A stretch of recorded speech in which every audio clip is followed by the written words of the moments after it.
మాజీ మంత్రి Maheshwaram MLA Sabitha ఇంద్రారెడ్డికి CBI అధికారులు షాక్ ఇచ్చారు. ఓబుళాపురం మైనింగ్ కేసులో సీబీఐ కోర్టు నిర్దోషిగా ప్రకటించింది. సీబీఐ కోర్టు తీర్పుని సవాల్ చేస్తూ సీబీఐ అధికారులు హైకోర్టులో పిటిషన్ దాఖలు చేసింది. సీబీఐ కోర్టు ఇచ్చిన తీర్పును కొట్టేస్తూ ఆమెపై విచారణకు ఆదేశించాలని హైకోర్టుని కోరింది. మాజీ మంత్రి సబితా ఇంద్రారెడ్డిపై హైకోర్టులో సీబీఐ పిటిషన్ దాఖలు చేసింది. ఓఎంసీ కేసులో సబితను నిర్దోషిగా ప్రకటించడాన్ని హైకోర్టులో సీబీఐ సవాల్ చేసింది.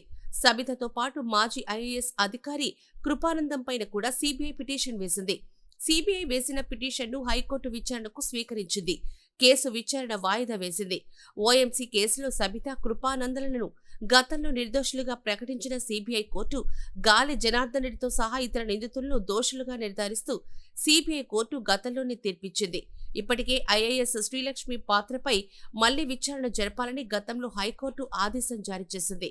ఇప్పుడు సబిత, కృపానందల కేసు పైన హైకోర్టు ఎలాంటి ఆదేశాలు ఇస్తుందోనని ఉత్కంఠతో అంతా ఎదురుచూస్తున్నారు.